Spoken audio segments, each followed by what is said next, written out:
नमस्कार, आप देख रहे हैं जी राजस्थान न्यूज। आपके साथ मैं हूं राहुल अवस्थी। संसद में नोटबंदी पर माहौल गर्म है। विपक्ष सरकार पर आरोपों की बौछार कर रहा है। लोगों को हो रही असुविधा पर विपक्ष भले ही सवाल पूछ रहा हो, लेकिन काले धन के मुद्दे पर पूरा देश एक है। लेकिन इस बीच नागौर से सांसद और केंद्रीय राज्य मंत्री CR चौधरी का एक ऐसा ऑडियो सामने आया है जिसने सबको चौंका दिया है।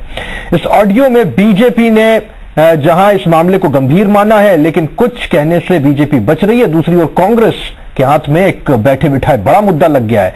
सवाल कई है। सवाल यह कि क्या CR चौधरी ने सरकार के प्रयासों को धक्का लगाया। सवाल यह भी है कि जब देश काले धन के खिलाफ लड़ाई में दिन रात लड़ रहा हो तो CR चौधरी ने काले धन को व्हाइट करने के नुस्खे को दिया क्यों। और सबसे बड़ा सवाल यह कि क्या केंद्रीय मंत्री के इस बयान के खिलाफ बीजेपी नेतृत्व कोई कार्रवाई करेगा। व्यूज के लिए तमाम खास मेहमान हमारे साथ मौजूद रहेंगे। व्यूज लें उससे पहले न्यूज देखते हैं।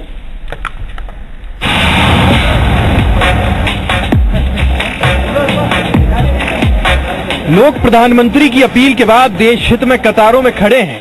जनता प्रधानमंत्री के प्रयासों के बाद खुद इस युद्ध में भागीदार बनना चाहती है। कांग्रेस भी पानी लाइन में लगे लोगों को पिला रही है। लेकिन इस बीच पहली बार के सांसद और अचानक मंत्री बने नागौर से आने वाले सांसद CR चौधरी ने अपनी वाणिज्य और वित्त संबंधी भयानक ज्ञान की वो क्लास लगाई कि पार्टी की छीछालेदर करने में कोई कोर कसर नहीं छोड़ी। CR चौधरी बताते दिखे कि कैसे काली कमाई को सफेद किया जा सकता है। कि वो क्लास लगाई कि पार्टी की छीछालेदर करने में कोई कोर कसर नहीं छोड़ी। CR चौधरी बताते दिखे कि कैसे काली कमाई को सफेद किया जा सकता है।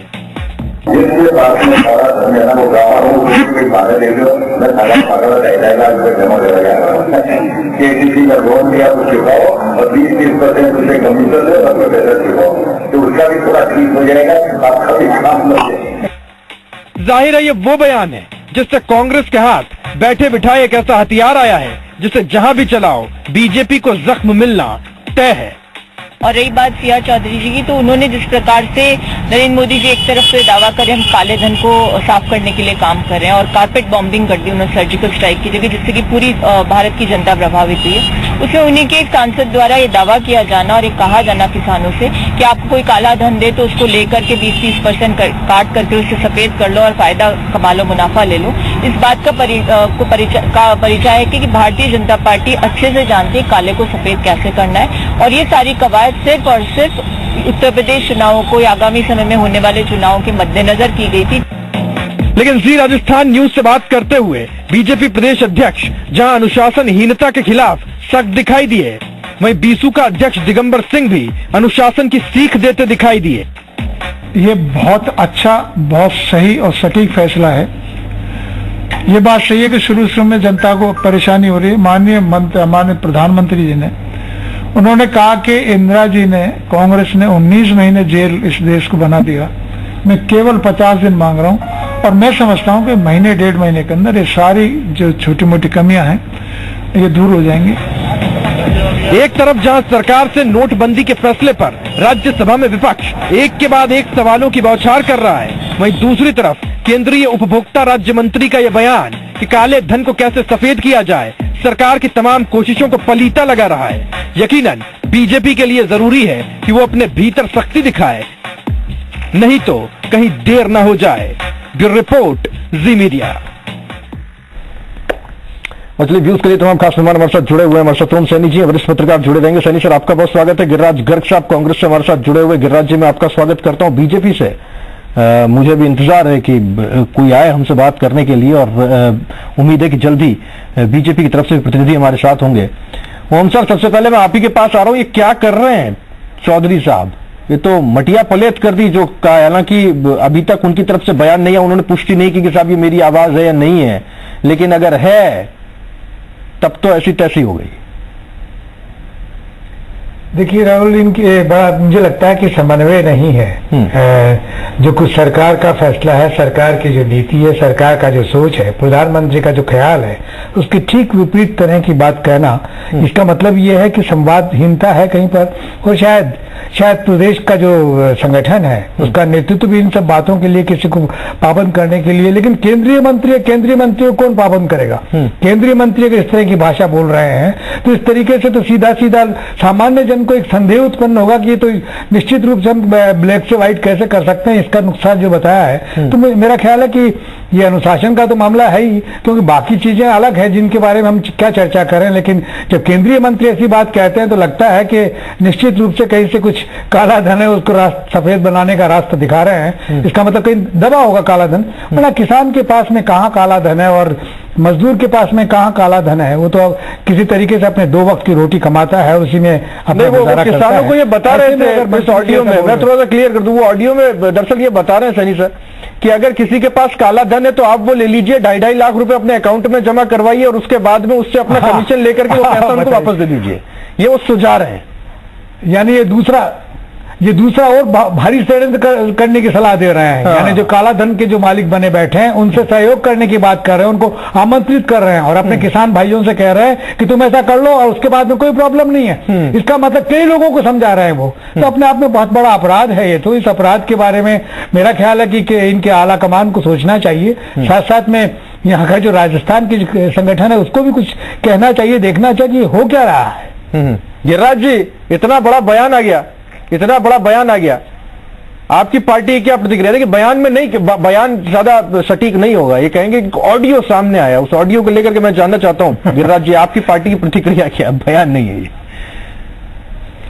देखिए, ऑडियो जो सामने आया है कहीं ना कहीं सत्यता है और अभी तक उनका खंडन नहीं आना इस बात को साबित करता है कि उन्होंने ये बात कही है। और जैसा विजुअल आपने बताया कि वो मीटिंग में बैठे हुए हैं, तो केंद्रीय मंत्री यदि इस प्रकार का सुझाव आम आदमी को दे रहा है, किसान को दे रहा है, तो देश का दुर्भाग्य ही कहूंगा कि ऐसे मंत्री सरकार में बैठे हुए हैं जो इस प्रकार की, प्रधानमंत्री जी कह रहे हैं ब्लैक मनी खत्म करूंगा और दूसरी तरफ मंत्री ये कह रहे हैं कि जो ब्लैक मनी जिनके पास है उनसे पैसे लेके अकाउंट में डला लो और कमीशन काट के बाकी पैसा वापस दे देना। इसका मतलब बहुत बड़ा षड्यंत्र है और बीजेपी ने योजनाबद्ध तरीके से आम आदमी को, देश के गरीब आदमी को और देश के मजदूर को, मिडिल क्लास को परेशान करने के लिए ये नोटबंदी का फैसला किया है। आप देखिए, एक मगरमच्छ को पकड़ने के लिए आपने उस तालाब की करोड़ों मछलियों को मार दिया जो निरीह थी, बेगुनाह थी, और वो मगरमच्छ जो है कब हाथ आएगा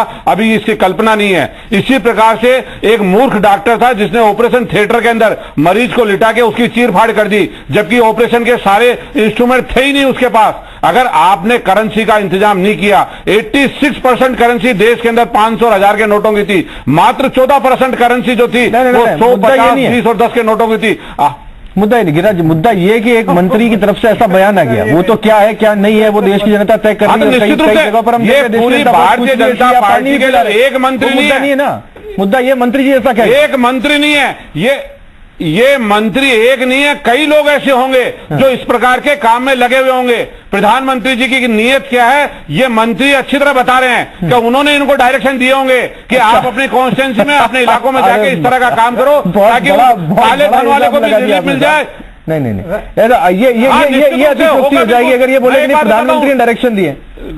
राहुल जी, ये अतिशयोक्ति हो जाएगी। 8 तारीख को बैन लगाया, उसी रोज भारतीय जनता पार्टी की प्रदेश इकाइयों ने काला धन बैंकों में जमा कराया। गिरिराज जी जरा, ये अतिशयोक्ति हो जाएगी अगर ये कोई बोले कि नहीं प्रधानमंत्री ने डायरेक्शन दिए। सैनी सर, नहीं ये तो खैर नहीं है, लेकिन मैं इससे मतलब मैं तो ये कहना चाहता हूं कि इनके बयान से ऐसा हो गया कि जो कुछ आरोप लगाए जा रहे हैं भारत सरकार के ऊपर, प्रधानमंत्री के ऊपर, वो स्थापित होने की प्रक्रिया में आ जाते हैं। ऐसी स्थिति में बहुत गैर जिम्मेदार बयान है। ये अलग बात है कि ठीक हुआ, गलत हुआ, प्रशासन कमजोर है या ठीक से लागू नहीं हुआ या बहुत लागू हो गया, लोकप्रिय हो रहा है या अलोकप्रिय हो रहा, ये चर्चा हम नहीं करेंगे। लेकिन जो मंत्री जी ने फरमाया वो तो राजनीति को अनैतिक रास्ते पर ले जाने का एक सिलसिला है, जिसमें आप लोगों को बेईमान बनाने की बात कर रहे हैं, उनको वो जालसाजियां सिखाना चाहते हैं, जिस जालसाजियों से हम बचाना चाहते हैं सामान्य जन को, वो कह रहे हैं कि तुम ऐसा कर लो, तुम्हें कोई चिंता की जरूरत नहीं है। ठीक है, मैं गिरिराज जी एक सेकंड आपके पास में आता हूं। उससे पहले आपके नेता और आपके और प्रदेश के 2 बार के पूर्व मुख्यमंत्री अशोक गहलोत साहब ने प्रतिक्रिया दी है इस मुद्दे को लेकर। मैं चाहता हूं एक बार दर्शकों को ये सुना दूं, उसके बाद मैं चर्चा पर वापस आता हूं। सेक्रेटरी रेवेन्यू वगैरह बोल रहे हैं कि हम तो 2.5 लाख ज्यादा जमा कराएंगे तो ये करेंगे जांच, और कोई अगर जनधन वालों को यूज करके पैसा काला धन का वाइट करेंगे तो हम जांच करेंगे। तो अगर मंत्री जी ये बोल रहे हैं तो इससे बड़ा दुर्भाग्य क्या हो सकता है? ऐसे मंत्री जी का तो मेरे ख्याल से प्रधानमंत्री चाहिए इस्तीफा मांगे।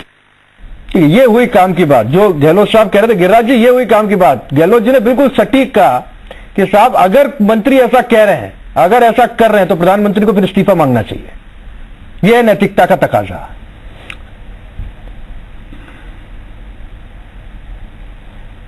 गिरिराज जी नहीं, निश्चित रूप से जो माननीय अशोक जी गहलोत ने कहा है कि प्रधानमंत्री जी को तुरंत इनसे इस्तीफा ले लेना चाहिए। प्रदेश इकाई को भी विशेष रूप से प्रधानमंत्री जी को अवगत कराना चाहिए कि एक आपके केंद्रीय मंत्री ने इस तरह का बयान यहां दिया है। इस पूरी योजना को जो आपने नोटबंदी का फैसला किया, पूरे देश में लागू किया, और आप ही की कैबिनेट का मिनिस्टर, आप ही के मंत्रिमंडल का सदस्य यहां आके अगर इस तरह का बयान देता है तो इससे ज्यादा गैर जिम्मेदार कोई व्यक्त हो नहीं सकती। ठीक है, नहीं मैं थोड़ा सा लोकसभा में और राज्य जी सही सर, कंप्लीट कीजिए। लोकसभा में और राज्यसभा में इसको जिस तरीके से उठाया जा रहा है, सचमुच में अगर ये बात स्थापित हो तो मेरा ख्याल ये है कि इनको इस्तीफा नहीं मांगना चाहिए, इनको बर्खास्त किया जाना चाहिए। संदेश दिया जाना चाहिए कि बिल्कुल केंद्र सरकार की या प्रधानमंत्री की जो रीति नीति है उसके विपरीत जाने का प्रयास है और इसको क्षमा करने का तो काम होना ही। या ये भी हो सकता है, देखिए यहाँ पर बीजेपी की तरफ से हम चाहते थे कोई हो, अभी तक प्रतिनिधि है नहीं, तो मैं चाहूंगा कि वो भूमिका निभा ली, जाना कि मैं नहीं हूं, है ना, ये साफ कर देता हूं। कोई ये भी कह सकता है, गिरिराज जी, कोई ये भी कह सकता है कि साहब मजाक में कह रहे थे, किसी ने रिकॉर्ड कर लिया, यूं ही कह रहे थे मजाक में, किसी ने रिकॉर्ड कर लिया, बदमाशी कर ली, शैतानी कर ली। नहीं, बचने के झूठ को छुपाने के लिए तो 100 झूठ बोल सकते हैं, वो तो हमेशा होता है, मानव स्वभाव है कि अपनी झूठ को छुपाने के लिए वो 100 तरीके के ना बातें कहेंगे, लेकिन सत्यता जो है वो कभी छुपती नहीं है। यदि वीडियो बना है, विजुअल बना है, तो उन्होंने कहा है इसीलिए बना है। और एक मंत्री को इस प्रकार से सार्वजनिक जीवन में ये बातें जो कही जाती है, वो इस तरह से जो कह रहा है, तो ये गैर जिम्मेदाराना तो है। ठीक है, सैनी सर कुछ कह रहे थे। हाँ सर, वो ये भी तो कह सकते हैं ना, मजाक में हो गया था, हम तो बस कह रहे थे किसी ने रिकॉर्ड कर लिया, शरारत कर ली। निश्चित रूप से वो कह सकते हैं, लेकिन ये सामान्य नहीं है, ये सामान्य सांसद नहीं है, ये केंद्र सरकार के मंत्री हैं। इनकी योग्यता को देखते हुए केंद्र सरकार ने इनको मंत्री बनाया है, और अगर ये इतने गैर जिम्मेदाराना बयान देते हैं तो ऐसी स्थिति में ये मजाक में कही हुई बात नहीं होगी।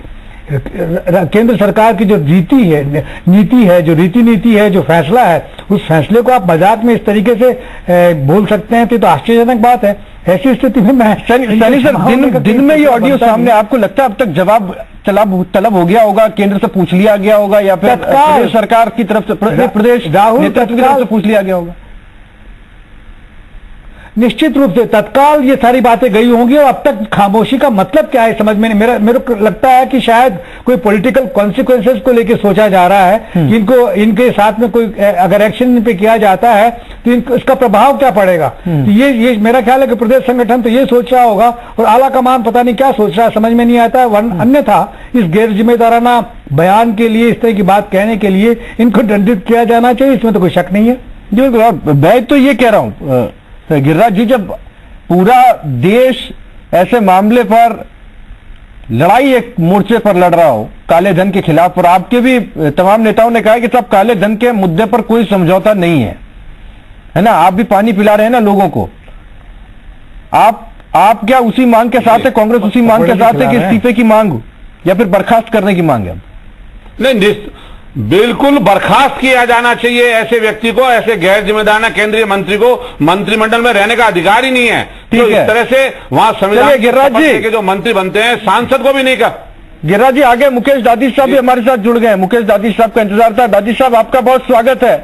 ये क्या कह गए आज आपके मंत्री महोदय?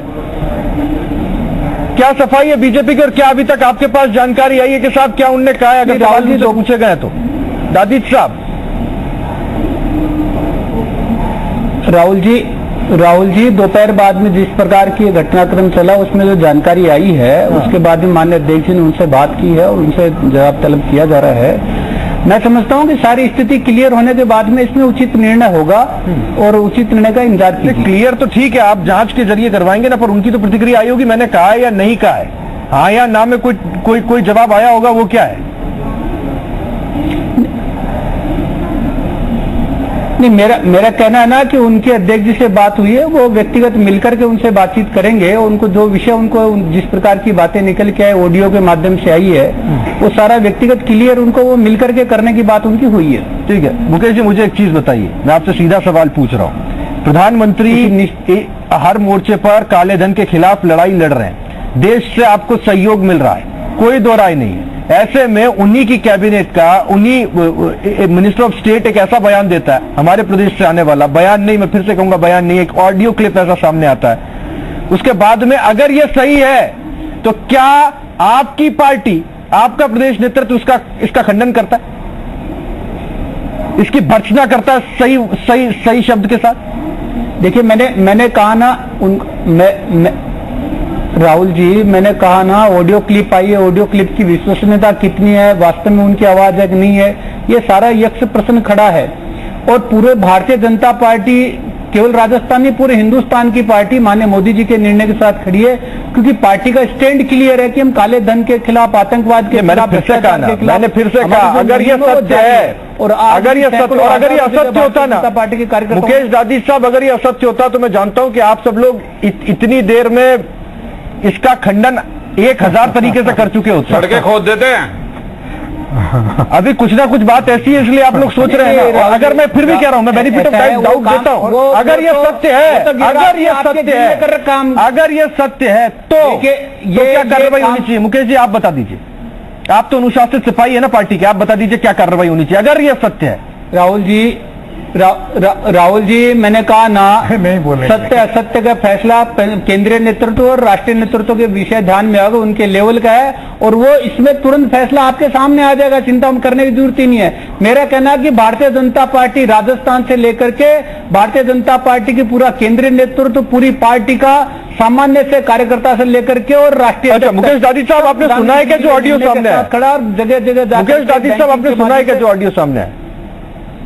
नहीं, मैंने सुना, मैंने बिल्कुल सुना है, लेकिन उसकी आवाज और उसकी वेवलेंथ में एकदम क्लियरिटी नहीं कर सकते। मैं आपको ये सीआर मैं आपको लिखे हुए के साथ सुनाऊंगा। अब देखिए, प्रदेश की जनता से मेरा अनुरोध है, एक बार ये सुनिएगा लिखे हुए के साथ, स्वाक्षर, ये सुनिए।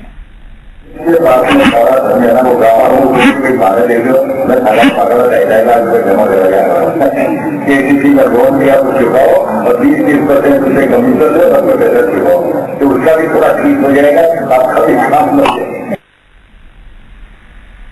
आखिरी शब्द, आखिरी जो लाइन थी वो बड़ी जोरदार थी। वो उनका कहना, उनका भी ठीक ठाक हो जाएगा और आपका भी काम हो जाएगा। दादी साहब, इतना वक्त लगना चाहिए क्या?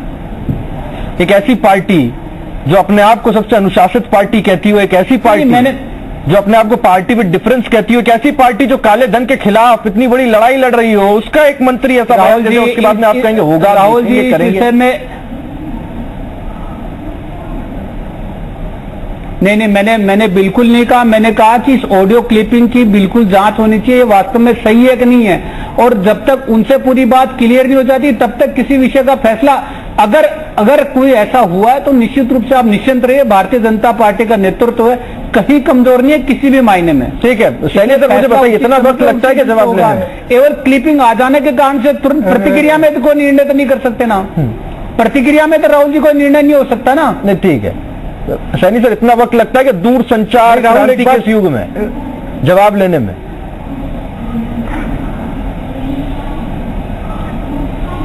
राहुल एक बात बताइए, कि ये खुद कह रहे हैं कि वो कह रहे हैं कि सब मैं मिलकर के बताऊंगा, यानी वो ये तो स्वीकार कर चुके कि ऐसा कुछ कहा है मैंने, तो ऐसी स्थिति में डाउट तो कुछ रहा ही नहीं। मैंने मिलकर के क्या कहना था, उन्होंने कहा बिल्कुल झूठ बोल रहे हैं, बड़ा गलत है, ये कह सकते थे ना। ऐसी स्थिति में कि साहब जांच करेंगे, फिर देखेंगे कि क्लिपिंग कहीं गड़बड़ तो नहीं है। मुकेश जी को इतना वक्त मेरा ख्याल है कि लगना नहीं चाहिए इन सारी बातों में। केंद्रीय मंत्री हैं, केंद्रीय मंत्री ने अगर ऐसा कुछ किया है तो तत्काल इस पर फैसला होना चाहिए। पूरा देश देख रहा है, एक तरफ आप कह रहे हैं और पूरा देश कह रहा है कि काले धन के खिलाफ हम सब साथ में हैं, और परेशानियों की बात हम अलग करके देखते हैं, लेकिन काले धन के मुद्दे पर तो सारा पूरा देश एक साथ में है। और उस काले धन को जिस तरीके से ठिकाने लगाने की बात और लाभान्वित होने की बात मंत्री जी कर रहे हैं, ये तो बहुत बड़ा अपराध है, बहुत बड़ा अपराध। बहुत बड़ा, अगर कहा है तो बहुत बड़ा अपराध। मैं दादी साहब आपसे एक चीज पूछ रहा हूं, कायदे से किसको, प्रधानमंत्री को सफाई देंगे? व्यक्तिगत तौर पर क्या सूचना है आपके पास? राष्ट्रीय अध्यक्ष को देंगे, प्रदेश अध्यक्ष को देंगे? आपने कहा ना व्यक्तिगत रूप से मिलकर के बताएंगे, बताएंगे तो किससे बताएंगे? राहुल जी, जब सारा विषय क्लियर हो जाए, ऑडियो क्लिपिंग की विश्वसनीयता कितनी है कितनी नहीं है, जहां पर उचित नेतृत्व, उचित उनकी बात होगी ना, उचित नेतृत्व उचित बात भी होगी भी। अब ये विषय इस प्रकार का है कि केवल ऑडियो क्लिपिंग मार्केट में आते उसके ऊपर एक्शन रिएक्शन हो जाए, ऐसा तो संभव कहां होता है, हो भी नहीं पाता कई बार।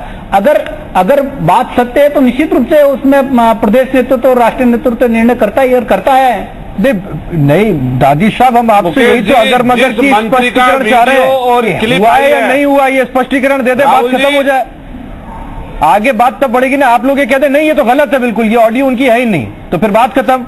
आप लोग ये कहते हैं कि नहीं ये ऑडियो उनकी है, तो फिर दूसरी बात की जाए, ये तो बड़ा अदरजुल्म है ना। नहीं, ये क्या मान के चले हम? नहीं राहुल जी, जिस व्यक्ति का ऑडियो वीडियो है, जिसकी क्लिपिंग है, वो व्यक्ति 8-10 घंटे के बाद भी खंडन नहीं कर रहा है। इसका मतलब क्या है कि व्यक्तिगत मिलकर सफाई देंगे तो कहीं ना कहीं सत्यता तो है, वरना यदि ये क्लिपिंग झूठी होती, वो व्यक्ति मीडिया के सामने आके कहता कि ये मेरी वॉइस नहीं है, मेरा नहीं है, मेरी आवाज नहीं, इसका मतलब सीधा सा आएगा ये कहीं ना कहीं मैनिपुलेशन हो रहा है और उसको दबाने की कोशिश की जा रही है। जांच करेंगे, वो मिलकर सफाई देंगे, उसके बाद एक्शन होगा।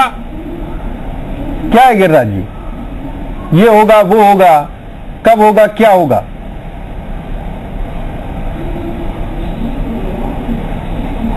इनके दादी साहब, गिरिराज जी सवाल पूछ रहे हैं। गिरिराज जी के पास दूसरे कोई विषय नहीं है। गिरिराज जी के नेताजी, हाँ विषय नहीं है ना, आपके पास विषय है ना, आपके पास है ना, आपके मंत्री ने ऐसा कृत्य किया है। अरे साहब, विषय तो आप लोगों ने दे दिया। अरे कहा था ठीक है, विषय नहीं था, विषय तो दिया है आपने। दादी साहब, विषय तो आपने दिया। आज ऐसे नहीं बोलना चाहिए, आज आपको ऐसे नहीं बोलना। सही कह रहे हैं, राहुल जी, मैं क्या कह रहा हूँ आपको,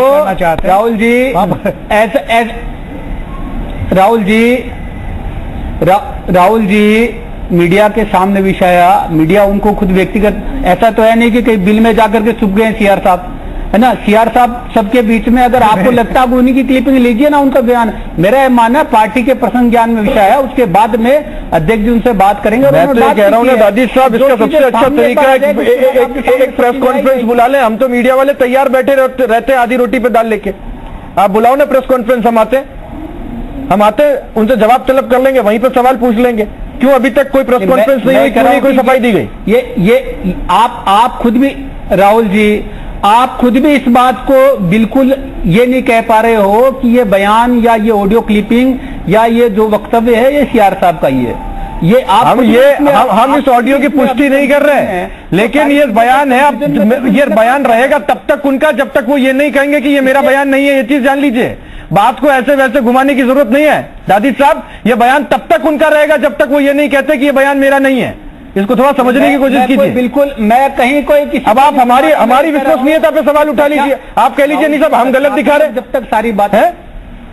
दादी साहब आप ये कह रहे हैं कि हम गलत दिखा रहे हैं। इन्होंने तो राहुल जी आप ही गलत नहीं, सब गलत है। जो दिखा रहे हो वही गलत है। बिल्कुल नहीं करा, मैं कह रहा हूँ, मैं तो ये कहना चाह रहा हूँ, आप कहिए तो सही कि ये गलत है, फिर मैं बताऊंगा आगे। आप कहिए तो सही है गलत है, फिर मैं बताऊंगा आगे। नहीं कह पाएंगे गलत, नहीं कह पाएंगे तो मैं तो इसको गलत कह रहा हूं। मैं ये कह रहा हूँ, जब तक कोई चौधरी केंद्रीय मंत्री है वो इस बात का खंडन कर रहे हैं, जब तो इसका मतलब सीधा सा मौन स्वीकृति है, इसका मतलब ये हुआ है, उन्होंने ये कहा। आपको कैसे कहा जा सकता? चलिए ठीक है गिरिराज जी, आपकी सहमति से थोड़ी खंडन करेंगे, आपको थोड़ी जो पूरा नेतृत्व हमारा। नहीं, हमारी जरूरत नहीं है। हम तो कह रहे हैं कि दूसरे प्रदेश को बता दें साहब, प्रदेश को बता दें जिसके प्रति दायित्व है, उसको बता दें क्यों कहा, मजाक में कहा, कैसे कहा, किस संदर्भ में कहा, किस मूड में कहा कि नहीं कहा। ये सब चीजें स्पष्ट होनी चाहिए। ठीक है, एक बार कह तो दें, कोई कहने वाला नहीं है, इसलिए हम पूछ रहे हैं सवाल। एक तरफ प्रधानमंत्री लड़ रहे हैं और दूसरी तरफ ऐसा बयान सामने आ रहा है। बहुत शुक्रिया आपका।